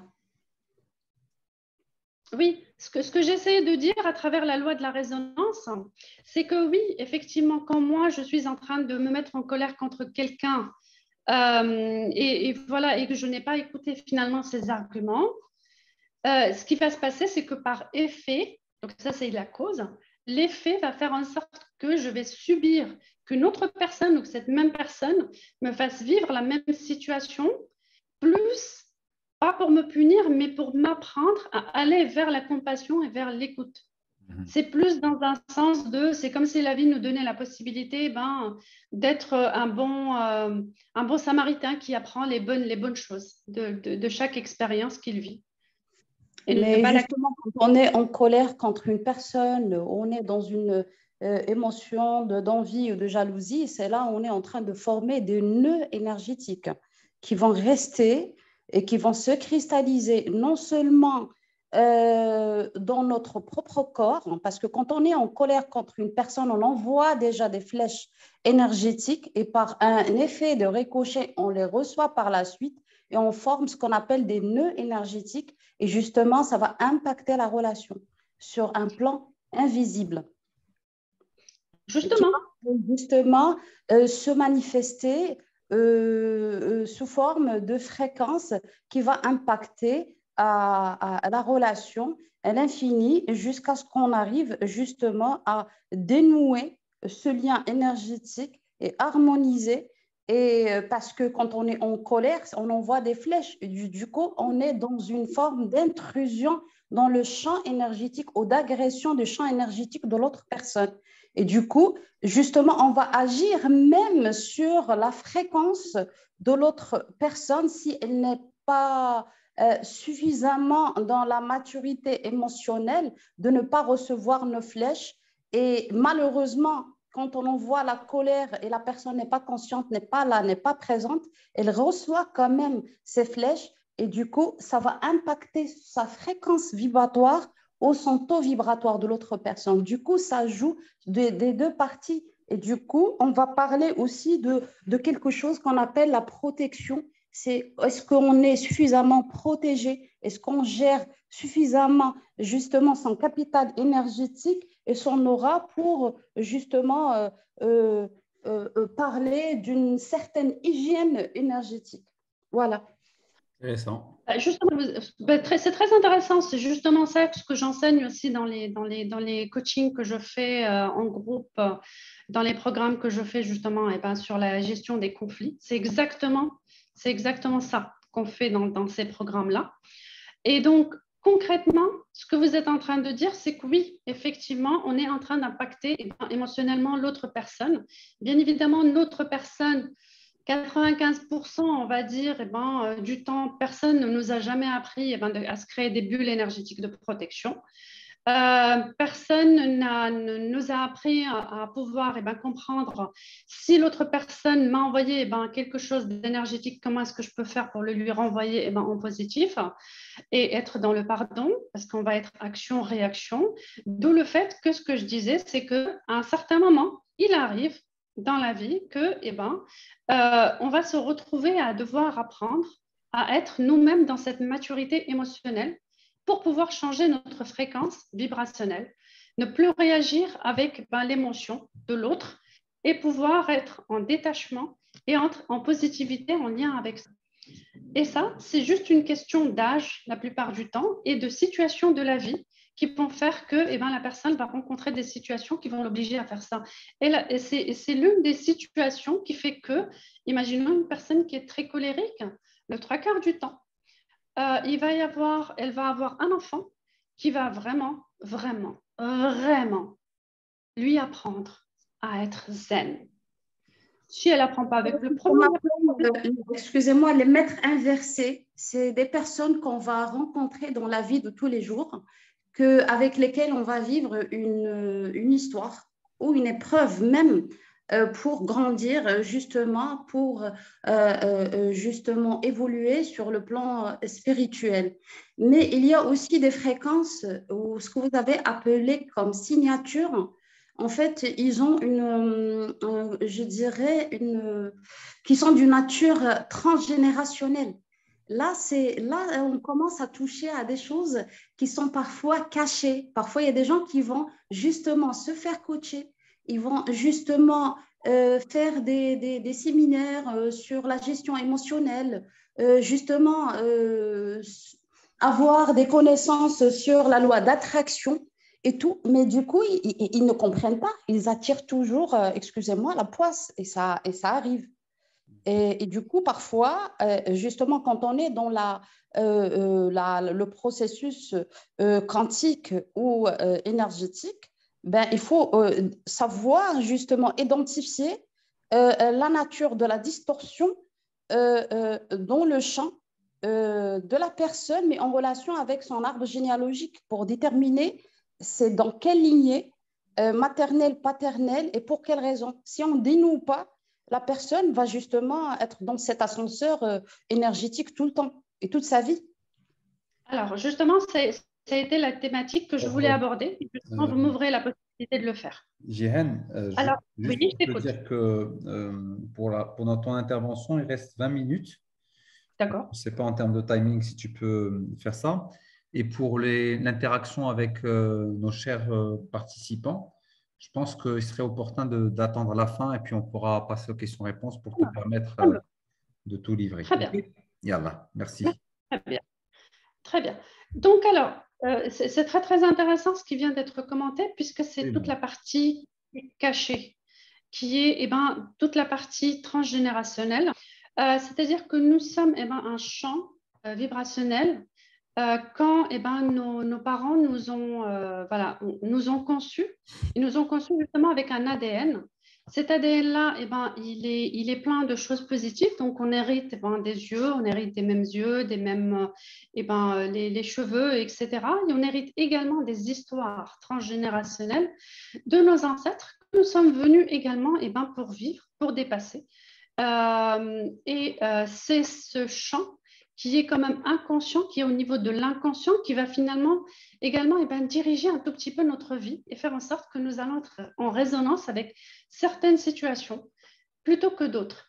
Et on voit par exemple dans certains arbres généalogiques, donc certaines familles, ça dépend, on peut voir dans les familles, il y a certaines familles où les femmes, elles sont toutes célibataires. Et puis elles sont mères célibataires. Nous allons avoir des familles où ça va plus être des guerres entre frères et sœurs. Nous allons avoir des familles où il va y avoir surtout beaucoup de solitude qui va être ressentie, ou beaucoup de cancers physiques qui vont être là. Donc, ces personnes-là, elles ont un champ de résonance avec certaines situations qui n'ont pas été réglées dans le passé. Ça peut être réglé par des thérapies qui sont, par exemple, aller chercher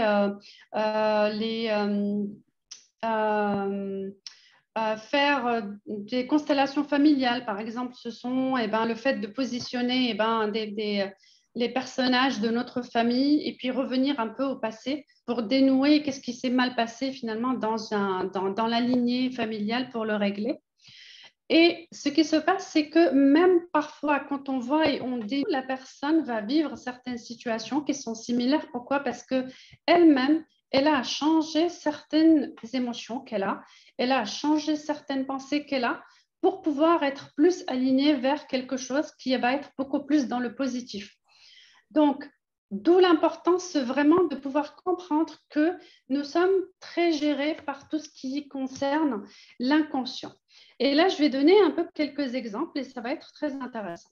Première des choses, je recommande vraiment de lire les livres de Salomon Selam. C'est un psychologue français qui est magnifique et qui parle un peu de comment est-ce que, par exemple, par rapport à notre date de naissance, notre jour de naissance, le fait que, on est relié à certains de nos ancêtres. Écrire ça, s'il te plaît, Salomon Selam, si tu veux que je l'écrive. Oui, si ça ne te dérange pas, pour qu'on Bien puisse... sûr. Salomon Selam, il a écrit 2-3 livres, mais ils sont très... Enfin, il a écrit plusieurs, mais c'est surtout celui-là sur les ancêtres, en fait. Comment est-ce qu'on peut, avec notre date de naissance, savoir un peu les liens qu'il y a entre nous et un peu nos ancêtres, même quand on ne connaît pas leur date. Ça permet de reconnaître quels sont, par exemple, les ancêtres qui, ils ont vécu un deuil qui n'a pas été bien fait. Quels sont ceux, par exemple, il y a eu des enfants qui n'ont pas été reconnus dans la lignée ou qui n'ont pas été, qui sont morts-nés et finalement, on est en train de vivre un peu leur vie. Ça rejoint également la résonance qu'on a, nous, avec la fidélité qui existe avec nos ancêtres. Ça rejoint par exemple aussi le dessin animé Pixar Coco, que je vous invite vraiment à regarder, qui reprend vraiment cette histoire de résonance. Ça parle vraiment d'un gamin en fait qui n'arrive pas à faire sa famille interdit de faire de la musique, d'être musicien, et lui ne comprend pas. Et finalement, ils ont été dénoués l'histoire de son père et de son grand-père pour que lui puisse enfin pouvoir devenir musicien lui-même. Et que sa famille accepte ça. Coco, oui. Coco. C'est le dessin animé Coco. C'est très intéressant et ça reprend vraiment comment est-ce que il y a certains chemins dans notre vie peuvent ne pas être ouverts parce qu'on est en fidélité par rapport à certaines situations qui ont été vécues par notre famille et par des traumas qu'ils ont vécus, qui n'ont pas été réglés et qui nous ont été transmis. On peut par exemple prendre juste l'exemple de, par exemple, ils ont remarqué que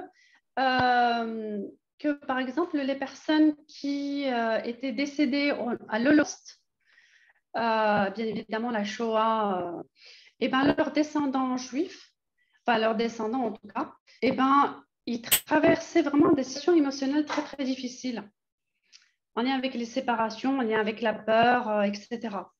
Et ils ont fait également une étude sur des rats qui maltraitaient.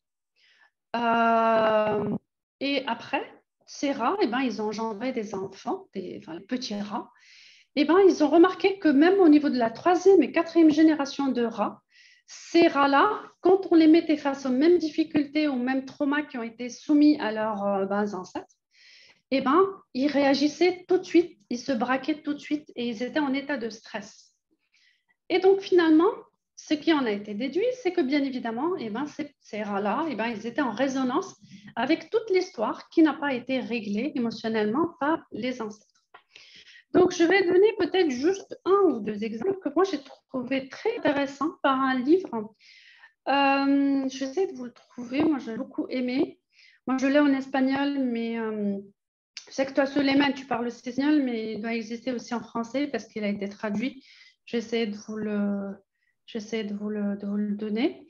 Et en fait, ce livre-là, il reprend un peu toute notre histoire transgénérationnelle. Comment est-ce qu'on peut guérir ces blessures transgénérationnelles rien qu'avec notre inconscient, toutes les phrases qu'on se dit nous-mêmes sans s'en rendre compte, sans comprendre d'où c'est qu'elles viennent. Et donc, alors, je vais essayer de vous le lire parce que bon, je l'ai là en espagnol, donc j'essaie juste de vous faire un petit topo en mode rapide de 2-3 exemples assez intéressants. C'est une personne en fait qui n'était pas acceptée par sa famille et qui vivait une grande douleur et qui s'est sentie, en fait, elle a ressenti une certaine anxiété et elle se dit pourquoi est-ce que ma famille me laisse? Pourquoi est-ce qu'ils me laissent tous? Pourquoi est-ce que les personnes avec lesquelles je suis me laissent tous? Et donc, en fait, il ne comprenait pas pourquoi est-ce que ça lui arrivait. Et finalement, c'était qu'il y avait une histoire transgénérationnelle en fait, d'un ancêtre qui avait vécu justement le fait d'être abandonné. Et lui, par le fait d'être en loyauté par rapport à cet ancêtre-là, il a vécu il se dit ces phrases-là et il vit ces situations-là. Je donne un exemple également pareil qui m'avait beaucoup marqué. C'était des exemples en fait l'exemple de constellations familiales qui ont été faites. Une personne qui, en fait, elle perdait tout. Elle était entrepreneuse et elle ne comprenait pas comment c'était possible que, elle perdait tout le temps son argent. Tous les investissements qu'elle faisait, ils ne marchaient pas. Et donc finalement, ce qu'il en a été ressorti, c'est qu'il y a eu un ancêtre qui avait déconné. Lui, il avait accumulé beaucoup de dettes auprès de personnes en fait, et qui ne les avait pas payées. Et donc, par loyauté, justement, pour s'aligner, cette personne-là, elle avait été, on va dire, elle avait une fidélité inconsciente envers les victimes de cet ancêtre. Donc, elle s'était un peu approprié leur histoire. Et finalement, inconsciemment, elle s'identifiait à eux et puis elle perdait son argent. Dès que cette désidentification a été faite, cette personne a pu enfin gagner l'argent comme il fallait. Donc, il y a une résonance qu'on a les uns avec les autres, comme on a dit tout à l'heure, une résonance qu'on a avec les objets qu'on a, une résonance qu'on a également avec notre futur nous-mêmes, c'est-à-dire qu'en projetant, visualisant ce qu'on veut, on se connecte également avec les choses avant qu'elles ne se réalisent, en leur créant finalement leur propre vibration et après elles se réalisent. Et on a également une connexion, une résonance avec notre passé. Et notre passé fait en sorte qu'à un certain moment, vu qu'il n'a pas été réglé, on va vivre cette identification de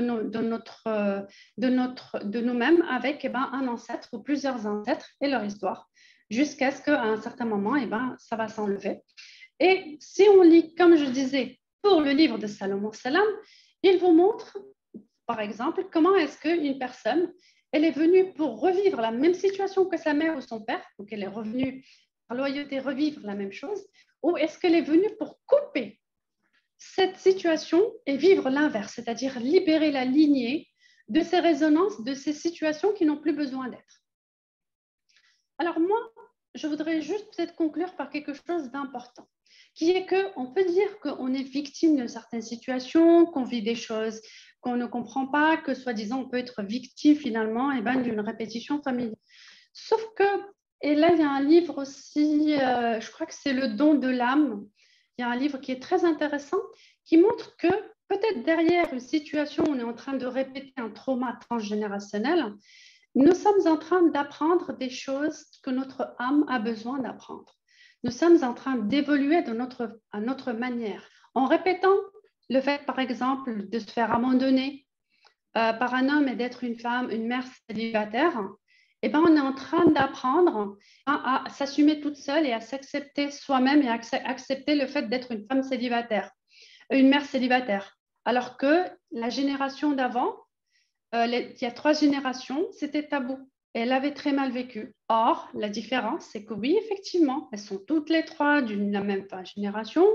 Elles ont vécu la même chose, la même situation, sauf que dans la dernière génération, eh ben, cette personne, elle accepte le fait d'élever elle-même et elle ne dépend pas finalement des autres pour subvenir à ses besoins et aux besoins de l'autre.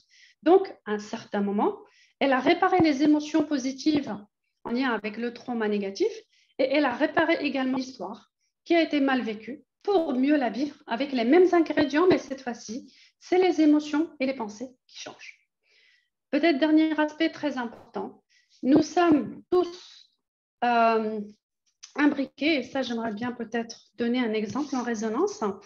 Nous sommes là en fait, et ça, je voulais donner à travers le puzzle peut-être pour terminer ma présentation.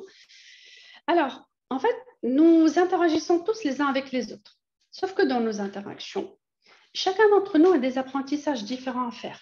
Dans une même relation, eh ben, une personne peut être en résonance avec une autre personne, mais parce qu'elle a besoin d'apprendre à s'affirmer. Elle a besoin d'apprendre à ne pas dépendre de l'autre. Sauf que l'autre personne a peut-être besoin de travailler ses émotions, ou elle a besoin de travailler d'autres aspects. Donc, nous sommes tous complémentaires les uns avec les autres. Nous venons tous apprendre des choses et c'est l'autre personne et notre miroir. Et c'est pour ça que nous sommes en résonance avec nous-mêmes, mais également avec l'autre, pour pouvoir évoluer et apprendre. Et c'est la raison pour laquelle nous sommes en communauté. Et c'est la raison pour laquelle plusieurs groupes d'amis ou plusieurs groupes de la même famille vivent parfois les mêmes situations, les mêmes émotions ou les mêmes traumas. Parce que c'est plusieurs parties de la même chose et des mêmes apprentissages. Voilà, j'ai terminé. Je ne sais pas si vous avez des questions. Merci beaucoup, Jirène, pour ton intervention. Toujours aussi enrichissant. Tu sais, à chaque fois que tu viens, tu nous transmets des messages, tu nous laisses bouche bée et surtout, tu nous laisses, quand on termine la session, ça cogite parce que ça part pas dans l'oreille d'un sourd parce que c'est tellement important. Et c'est vrai que la thématique de ce soir est très, très importante parce que tu parles de résonance entre personnes, mais aussi ce qui est impactant, c'est dont tu as parlé par rapport à la résonance transgénérationnelle, c'est-à-dire des choses qui se transmettent depuis plusieurs générations. Et c'est vrai qu'il y a des comportements inconscients de certaines personnes qu'elles ne maîtrisent pas, comme l'exemple que tu as cité de la personne qui s'est lancée dans le business et qui perdait de l'argent parce qu'elle avait un proche qui avait fait faillite depuis plusieurs générations. Et donc, elle se portait inconsciemment solidaire avec les victimes de son proche. Donc, c'est vrai que c'est important de prendre conscience de tous ces éléments-là. Donc, merci encore une fois par rapport à tout cela. Alors, pour les questions, il y a déjà une question qui est posée sur le chat. C'est Olfat qui l'a posée. Alors, voilà. Ça va, Olfat? Ça va, Ladik? Ça va, ma chère. Merci beaucoup, ma belle. Merci beaucoup. Je suis très contente d'être avec vous, je vous jure. Moi aussi, je suis très contente de te revoir, Olfat. Nous le sommes tous, Olfat. Puis la bienvenue encore une fois chez toi. Une grande pensée à ton mari, Olfat. Une grande pensée à ton mari. Merci beaucoup. Alors, la question de Olfat, est-ce que les maladies héréditaires comme l'ostéoporose, l'arthrose, la thyroïde, des maladies auto-immunes se guérissent avec la thérapie ou à travers des constellations familiales? Si c'est le cas, comment et combien ça prend de temps? Et merci à toi. Aïe, aïe, aïe. Alors là, je voudrais pas me faire avoir un procès dû par les médecins qui viennent m'envoyer des choses comme ça. Je sais juste qu'il y a des livres de constellateurs justement qui reprennent des constellations. Donc, ils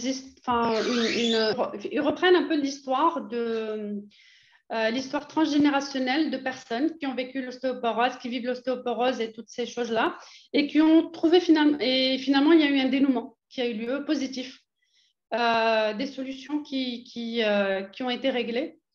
Il y en a certains, je me souviens, il y en a une qui m'avait vraiment marquée.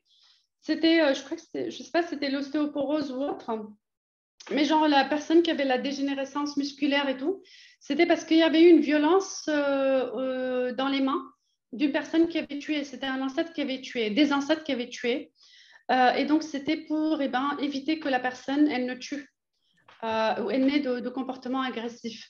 Donc, quand ils ont débloqué la partie ancestrale de cet ancêtre qui avait commis ces meurtres-là, et finalement, ça s'est apparemment, le truc s'est résorbé. Mais de là à dire que, voilà, est-ce que ça se règle uniquement comme ça ou autre, je ne voudrais pas donner mon pronostic. J'ai lu beaucoup de livres de constellateurs qui racontaient justement leur expérience avec ça et qu'apparemment ça marche. Ok, merci. Combien de séances? Ça dépend. Ça dépend du trauma. Ça dépend de ce qu'il y a à régler dans le passé. Ouais. Très bien. Alors, pour les personnes qui voudraient poser une question, je veux juste leur demander de lever la petite main jaune sur l'écran, en bas à droite de votre écran, pour qu'on puisse gérer le passage de chacun, s'il vous plaît.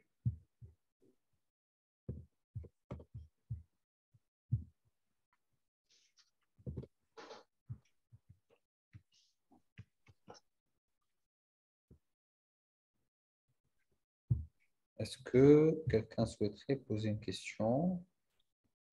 Assurer dans notre quotidien interne et externe. Oui. Sinon, remarque pertinente de Sopra. Est-ce qu'il y a des questions? Je pense qu'il doit y avoir sûrement des gens qui veulent poser des questions. Ça, c'est certain. Il suffit juste d'oser allumer son micro. Les personnes qui vous posent la question, surtout, vous n'hésitez pas, vous allumez votre micro. Voilà. Avec beaucoup de bienveillance, on répondra. Nous avons la chance d'avoir avec nous Jihen, donc n'hésitez pas de poser des questions. Peut-être la dame qui était intervenue tout à l'heure, ça m'intéresserait peut-être d'avoir un peu son feedback là maintenant sur toute la partie énergétique et les flèches énergétiques de la colère. Ok, moi j'aimerais bien, s'il vous plaît, juste donner une petite idée par rapport aux maladies héréditaires, justement. Parce que le premier degré, en fait, c'est le pourquoi de la maladie, justement, aller à la cause de la cause, parce que nous sommes tous porteurs de quelque chose de nos ancêtres, en fait, dans notre ADN. Mais il faut faire le lien, justement, avec la vie de la personne en ce moment. Qu'est-ce qu'elle est en train de vivre qui fait que ça a déclenché cette maladie qui se trouve dans la généalogie. En fait, c'est ça le point qu'il faut justement gérer en matière de guérison ou de thérapie. Et ça, je vous rejoins sur ça. D'ailleurs, je viens de mettre dans le chat le nom des livres à lire par rapport à tout ce qui est maladie transgénérationnelle ou même maladie. Et ça, je l'utilise beaucoup. Le dictionnaire des maladies de Jacques Martel. C'est un livre qui reprend toutes les causes émotionnelles qui sont en lien avec les maladies, n'importe quelle maladie. Comme j'ai montré tout à l'heure, peut-être que je vais le refaire, alors je vais vous le remontrer. D'ailleurs, si vous êtes intéressé par ça, je peux éventuellement vous développer un tout petit peu plus.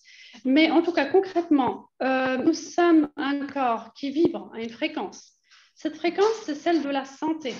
Je vais reprendre d'abord peut-être sur ça d'abord. une fréquence de santé. Voilà, on va dire, si je suis dans la joie, si je suis dans la joie, je suis en train de dégager des pensées positives et des émotions positives. C'est dire que ça. Dès que je commence à descendre en termes de fréquence et de vibration et en termes d'émotion, qu'est-ce qui se passe? Et bien à ce moment-là, je suis en train de descendre au niveau en termes d'immunité. Et je suis en train de raisonner avec des organes qui vont être reliés à certaines émotions, puisqu'il y a certaines émotions qui vont plus se coller à certains organes que d'autres. Et donc finalement, je suis en train de créer une situation qui arrive dans ma vie, qui résonne avec quelque chose qu'a vécu mon ancêtre, mais moi, que je suis en train de vivre, à dépasser. Et à ce moment-là, moi, j'ai le choix entre je le vis mal ou je le vis positivement et avec acceptation. Et là, il y a un livre de Michael Singer, je vais vous le mettre, qui est magnifique et qui parle de comment est-ce que, on peut, la petite voix qu'on a à l'intérieur qui juge les choses qu'on est en train de vivre, et qui, le catalogue, etc., et puis génère toutes ces pensées négatives et ce cogitage mental, et comment est-ce qu'on peut jouer avec cette petite voix-là pour ne plus s'identifier avec les choses qu'on vit. Donc, effectivement, si je ne m'identifie plus avec ce que je suis en train de vivre, donc forcément, je suis dans la joie, je suis dans l'acceptation et la gratitude et l'amour. Bien évidemment, dans la réalité, c'est beaucoup plus difficile que cela. À cela, je vais rajouter finalement la deuxième partie qui est que cette pensée, ces émotions et cette pensée-là, elle est là, au niveau du corps énergétique, elle va rentrer, après impacter les émotions, elle va rentrer au niveau du corps éthérique qui va après rentrer au niveau du corps physique. Toute maladie se déclenche d'abord au niveau du corps éthérique avant de se déclencher au niveau du corps physique et ça se déclenche parfois à des années et parfois à des jours. Donc, d'où l'importance finalement d'avoir une certaine hygiène mentale et émotionnelle et surtout de pouvoir reconnaître ces émotions-là. D'ailleurs, Olfat, par exemple, si on prend l'exemple d'Olfat, toi, tu as assisté à plusieurs de mes lives que je faisais avant et où on reprenait parfois, je faisais des soins aux personnes en direct et on reprenait par exemple pour certaines maladies. La personne, elle me disait sa maladie et donc moi, je bougeais ma main et puis voilà, je soignais la personne, modestement bien sûr. Et donc, avec ça, ce qui se passait, c'est que pour certaines maladies, certaines difficultés, en tout cas problèmes de santé, on allait prendre le livre du dictionnaire des maladies de Jacques Martel. La personne lisait les causes émotionnelles que cela avait. Et rien qu'en conscientisant la chose, la guérison se passait parce que la personne avait besoin de conscientiser son émotion. Et pourquoi est-ce qu'elle avait généré finalement cette maladie-là pour pouvoir guérir. Donc, si on devait reprendre le cancer, toutes ces maladies-là, elles sont là exprès parce qu'il y a des événements, comme madame, vous avez très bien dit, qui font que j'ai raisonné avec une histoire transgénérationnelle, sauf qu'en reprenant également la perception négative de la situation qui a fait que j'ai généré une pensée négative. J'ai généré une pensée négative qui a généré une émotion négative qui m'a impacté au niveau de mon corps physique et qui a généré finalement cette maladie-là. Pour cela, il y a également le livre, je crois que c'est Byron Beatty, The Work, The Journey Work. Je connais qu'en anglais, je suis désolée, mais The Journey Work, je crois que c'est Byron Beatty, un truc comme ça.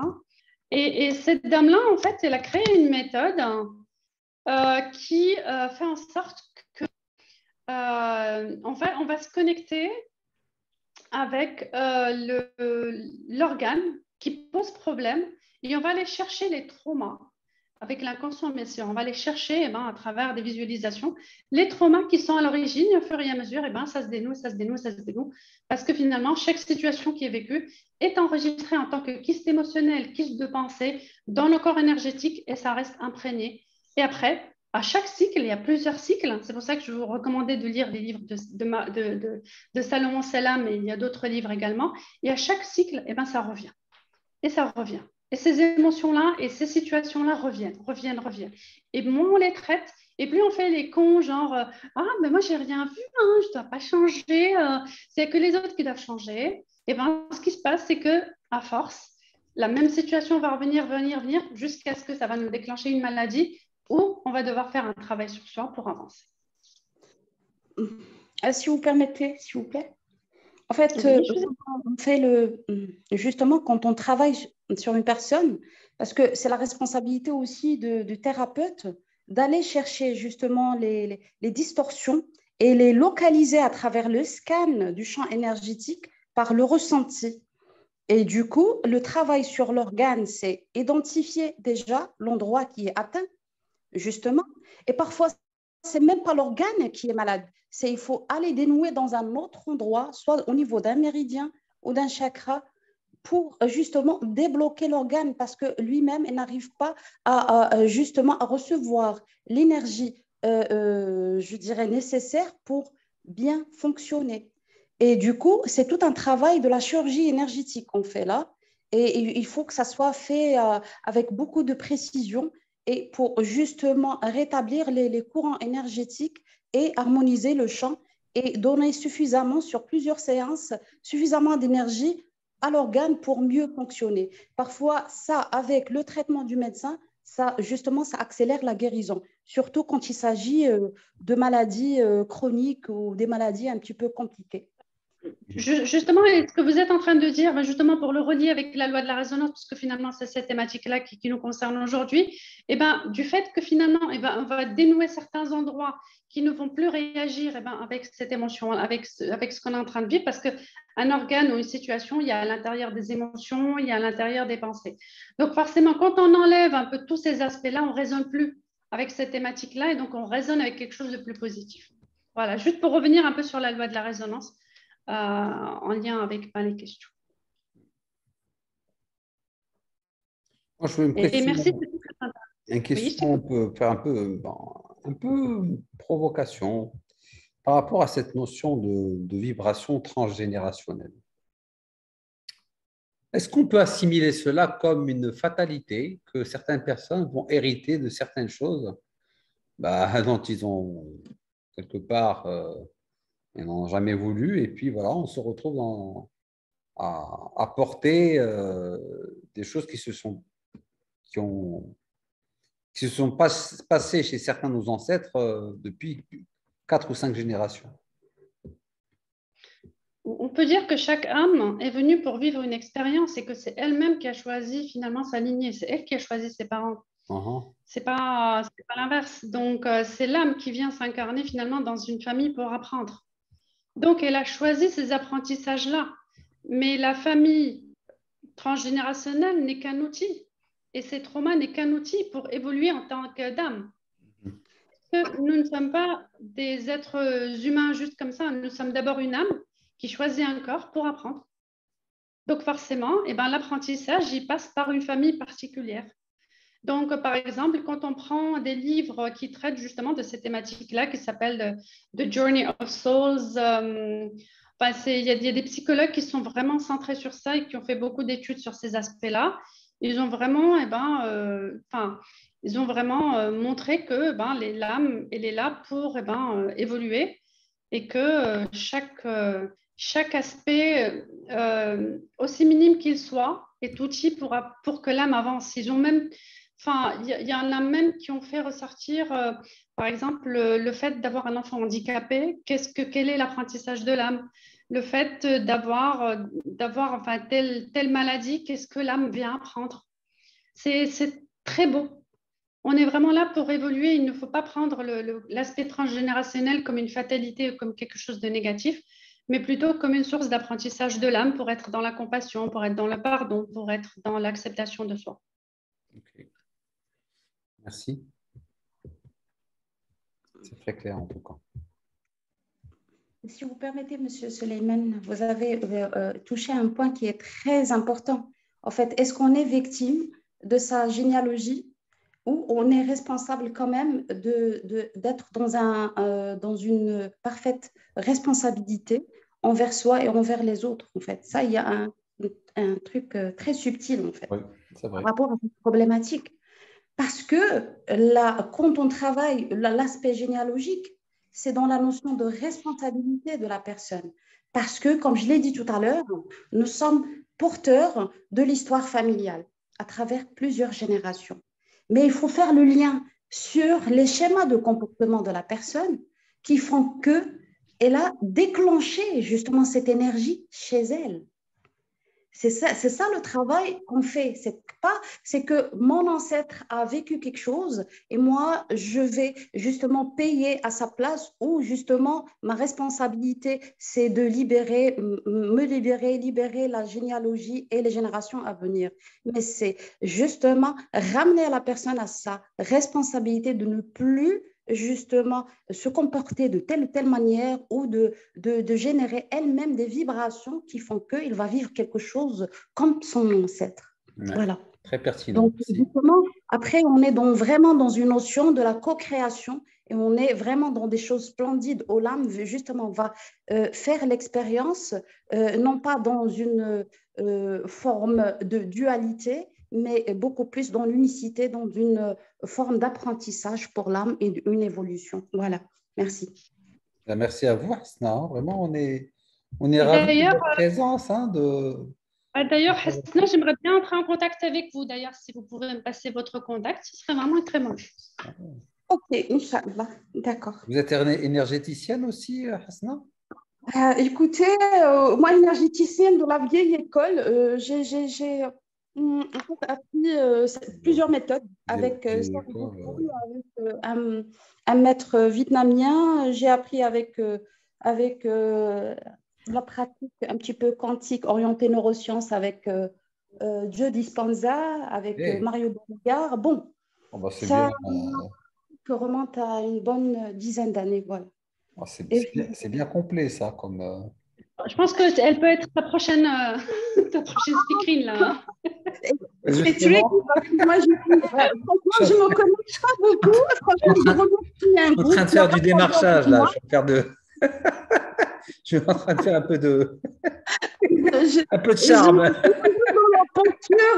Je suis dans mon petit coin, voilà, je traite les gens de bouche à oreille parce que j'ai une casquette aussi développement RH de l'autre côté. Excellent. Donc, c'est très bien aussi d'être dans justement l'échange. Oui, mais justement, vraiment adoré. Voilà. On apprécie beaucoup votre interaction depuis le démarrage et c'est très, très enrichissant. C'est un peu notre esprit aussi au Cercle des Diamants. On n'est pas dans une démarche classique, conférence où l'intervenant parle et les autres écoutent et après on s'en va. On est beaucoup plus dans cette notion d'échange et que chacun apporte des choses. Parce qu'on dit de la discussion jaillit la lumière et puis là, au-delà de la lumière, il y a eu beaucoup d'étincelles surtout. Donc c'est tant mieux et on vous remercie. Merci à vous de m'avoir donné cette opportunité d'échanger avec vous et merci à toutes les personnes qui partagent avec moi parce que parfois je reste dans le quotidien et les choses et en fait, voilà, je ne suis pas dans le networking, maintenant j'y suis. Voilà. Et surtout merci à Jihan d'avoir créé cet espace d'échange. C'est toi, Jihan. C'est toi la responsable. C'est toi la fautive de cette situation. C'est toi qui as monté la fréquence très haut. Ah ben, génial. Merci. À vous. En fait, concrètement, vous savez, parfois, par exemple, dans les programmes que j'anime, justement, j'ai fait un programme coaching des conflits. Et c'était très intéressant parce qu'en fait, moi, généralement, quand je fais un programme, je me mets à préparer tout le contenu, je prépare tout, je me dis, tiens, perfectionniste, je vais tout faire. Et pendant le programme, et ça, d'ailleurs, les personnes qui ont assisté le savent, à chaque fois, en fait, c'est comme si je reçois tout de suite l'info. Et donc, finalement, des fois, le contenu il est totalement différent de ce que j'avais prévu, mais encore mieux à 1000%, parce que les infos et les exercices qu'on fait sont 10 fois meilleurs que ce que moi j'avais prévu. Et d'ailleurs, justement, ça a été ça, en fait, comment gérer un conflit en montant la fréquence vibratoire de la personne. Et ça rejoint ce que tu disais justement sur la résonance, du fait que, vu que tu ne résonnes plus avec la fréquence basse, et que toi, tu as monté ta fréquence, et que tu t'es libéré aussi de tout ce qui est émotion négative, tes ancêtres, parce que tu as fait la déloyauté, tu as enlevé toute la loyauté qui va avec, tu as monté ta fréquence. Donc, bah, tu ne résonnes plus là, bah, tu résonnes avec là. Donc, la personne, elle change son comportement avec toi.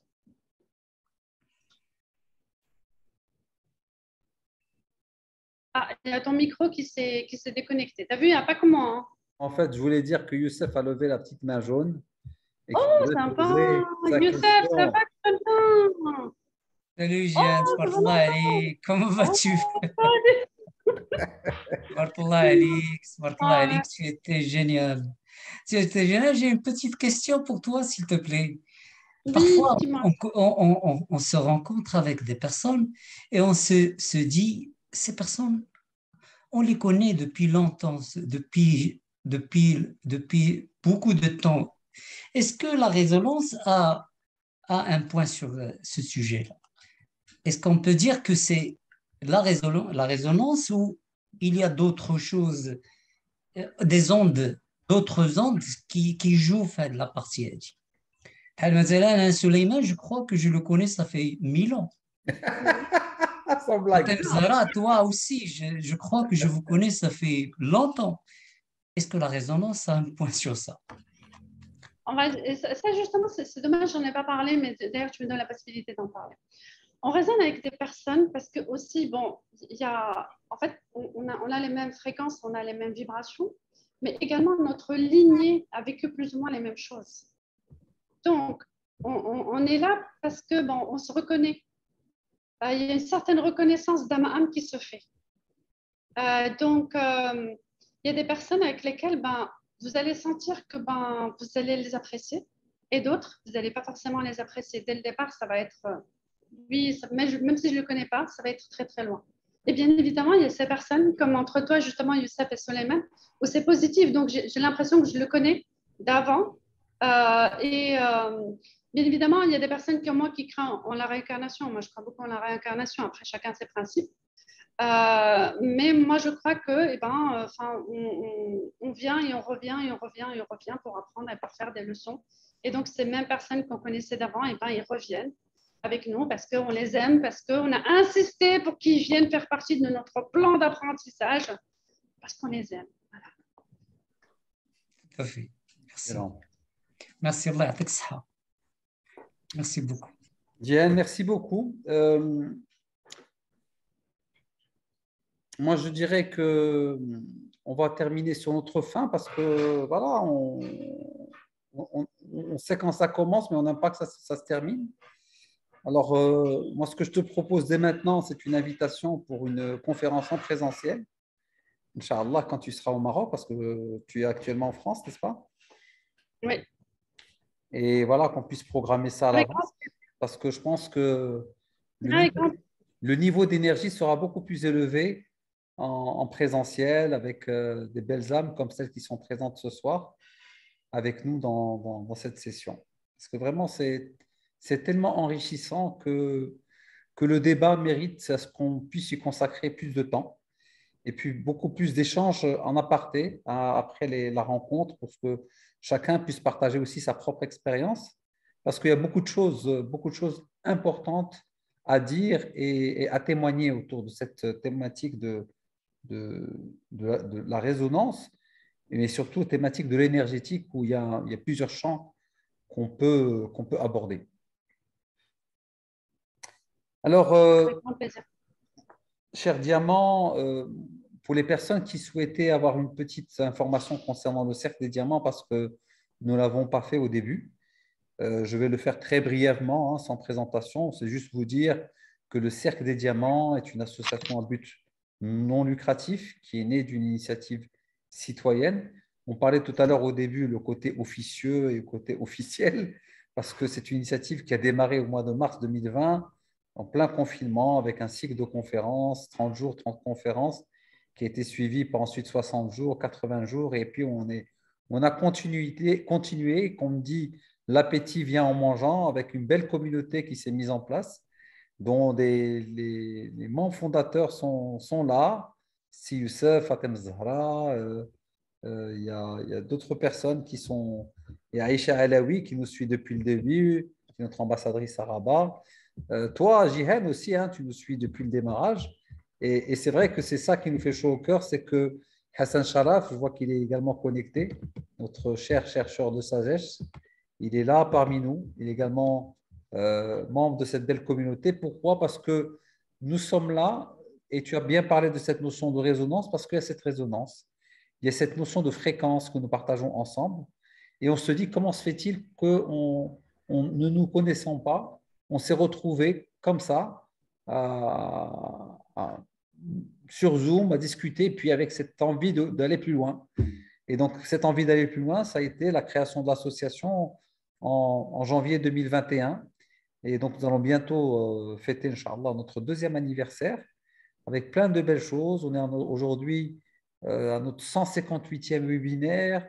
Nous avons à notre actif 2 congrès internationaux du développement personnel professionnel avec la présence de plus de 80 experts nationaux et internationaux. Nous avons également lancé le premier sommet MENA du développement personnel et professionnel. C'était en mois de janvier 2022. Nous avons lancé le premier cycle de l'Université d'Excellence. C'était au mois d'octobre 2021.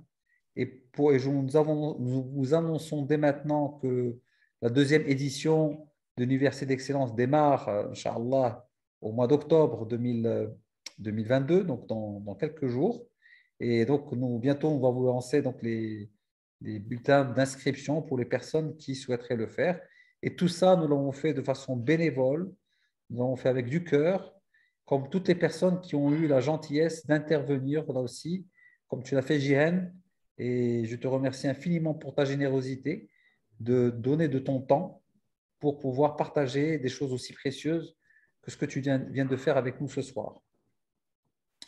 Nous avons au Cercle des Diamants également cette vocation de promouvoir l'entrepreneuriat parce que nous pensons qu'il y a des choses à faire dans notre pays avant tout et d'encourager les jeunes à devenir entrepreneurs, de pouvoir également lancer des séminaires ou des ateliers de formation en développement personnel et professionnel qui seront animés par les membres de l'association également.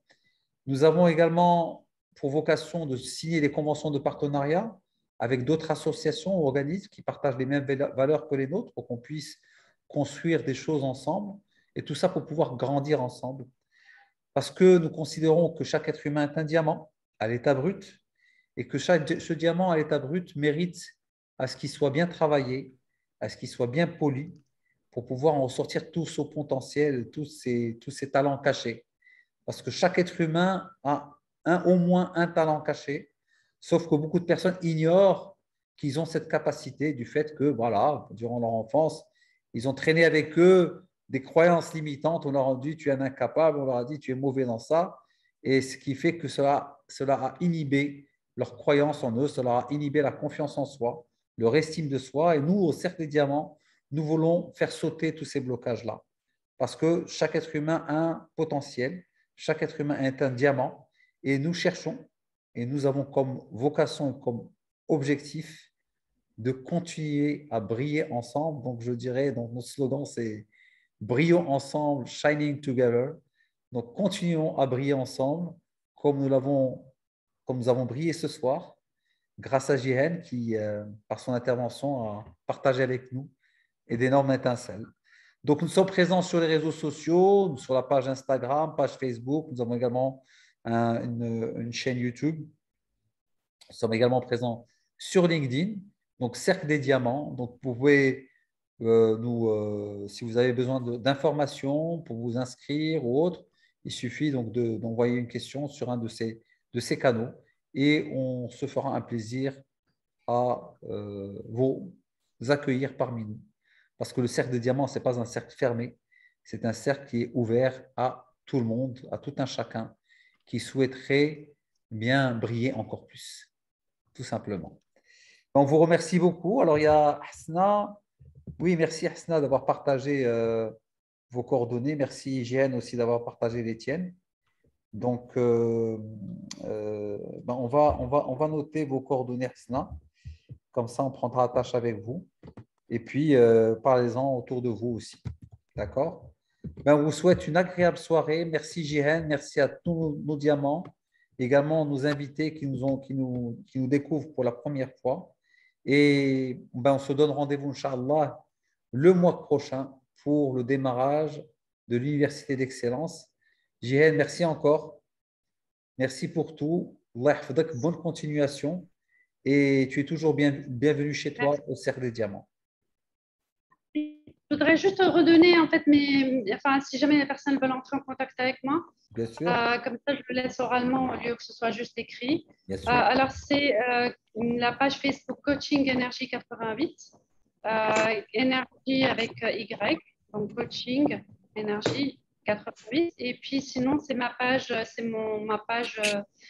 web, c'est www.jnlaraichi.com. C'est bien noté.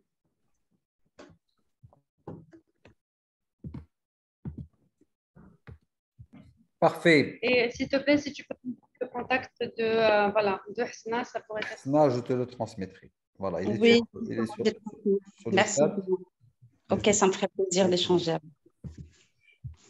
Parfait. Bien, bonne soirée. Merci beaucoup. Merci énormément d'être resté. Merci à vous jusqu'à la fin. Merci à toi de nous avoir supportés jusqu'à la fin, Jihad. Merci, Jihad. Merci à vous. Allez, bonne soirée à toutes et à tous. Et puis, à très, très bientôt, Inch'Allah. Au revoir. Au revoir.